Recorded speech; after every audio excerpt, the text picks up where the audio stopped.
My name is Dermot Devlin. I'm 37 years old and I come from a small village called Greencastle near Omagh in County Tyrone. And much like Greencastle, I'm small myself. I have a rare disease called Mucopolysaccharide Morquio disease, and what that means is that I cannot go beyond 3 foot tall. I have respiratory problems breathing. I have scoliosis. And because of that, I carry a lot of pain around with me. Plus there's other problems as well, like corneal clouding and hearing problems. But it does not stop me from enjoying the life that I want to live. I work part-time for a company called Home Enterprise, where I help people who are starting or expanding their business how to use the internet to promote themselves and market themselves, whether that be website or social media platforms. I also run my own website called My Way Access, and that is a voice for people with disability, where they can review and read other reviews of different venues around the island, just to find out where it's accessible or inaccessible for them to visit. And it also is a platform for them to voice their opinions and swap stories on a wider range of issues for people with disabilities. This website is self-funded and does not make any profit, but it's something I enjoy doing. But the last number of years, my health took a serious hit. I've been to places like Lourdes and my breathing got incredibly bad.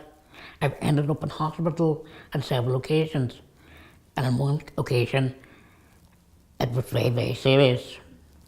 I have to wear a breathing machine now called a nippy at night time that'll help me breathe so that it doesn't become shallow and create problems at night. These things worry me a lot, and I can see a dark future down the line. But there was a drug developed by Biomartin about 5 or 6 years ago called Vimizim, and was trialled across the world, including the UK. This drug was an infusion that was given to people with Morquios, and the results from that were remarkable.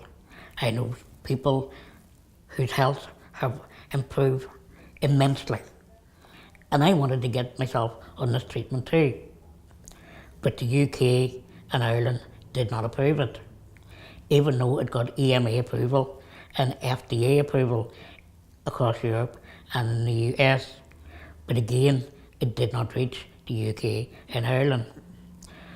So I campaigned vigorously with lots of people, including the MPS Society in the UK and Sarah Long. I wrote lots of letters to local councillors, to MLAs at Stormont, and to MPs at Westminster. I explained to them why I needed it and what they needed to do to help me. They needed to put pressure on the people who could make the decisions. So councillors for the Western Health Board, they put pressure on them. They put pressure on Stormont.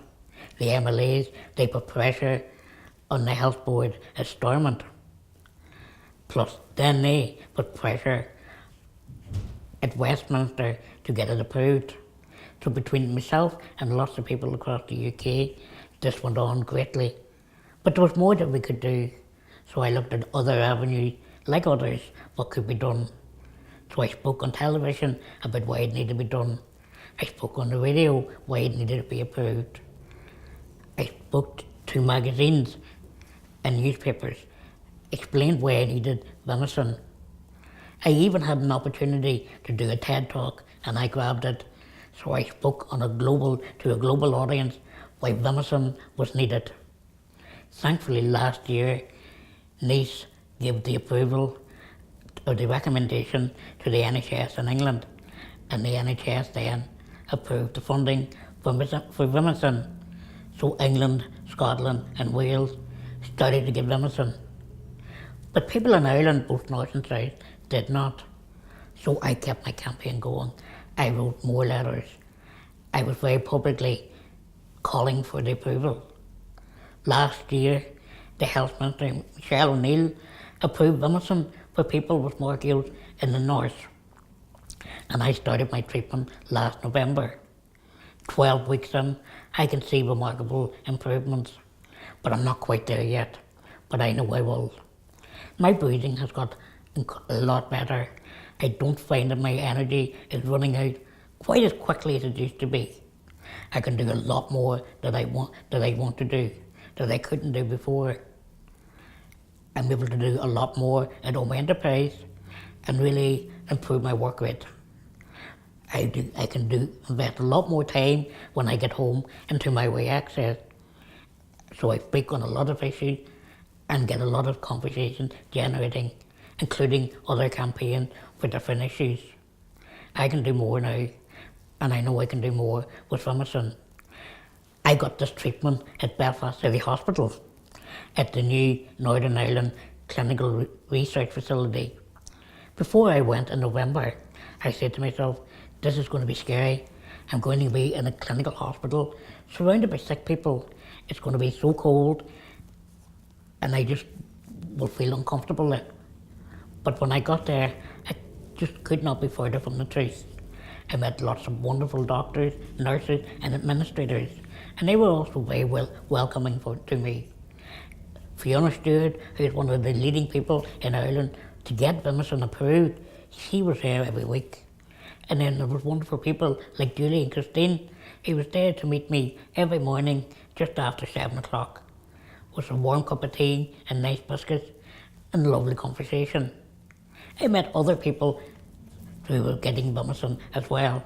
And it was great to swap stories and have conversations with them, talk about our own life experiences, and just to see we're not all that different and we share the same stories. As I often say to people, going to get this treatment, it wasn't so much a medical day out. It was more like a social event, and I loved it. But to date, I'm still looking to the south of Ireland. They do not have Vimizim yet. There are other places across the world, such as Malaysia and Denmark, they do not have Vimizim yet. And I want their government to approve it. But one that is very close to my heart is the south of Ireland. There's a young girl called Grace. She's only 9 years old and she lives in Monaghan, not that far away from me. She cannot get it, yet I can. And that saddens my heart, and it also gives me a sense of guilt. I speak to her mother Grania on a regular basis, and I want to help to get the Vimizim approved for them. So I have been in contact with the HSE, pleading for them, telling the benefits that I'm getting, telling them the benefits that will be there for me in the future. So I'm asking them, please approve Vimizim for the south of Ireland. Give young girls like Grace a chance. And it just has to be done. In one case, I know from Grace that she was told she couldn't get it, but they sent her a letter by mistake to say it was approved. And then they sent a letter saying that that was a mistake. But because they made the mistake, she was allowed to have it. But a short while later, they sent another letter and withdrew that offer. Grace cannot get Vimizim, and that makes me angry. They've been very cruel the way they've treated her. So I'm calling on you now, approve Vimizim so everybody in Ireland can get it. And I would just like to end this speech by just saying, did you know that 1 in 9 people in Ireland have a rare disease? So having a rare disease isn't that rare after all. Thank you.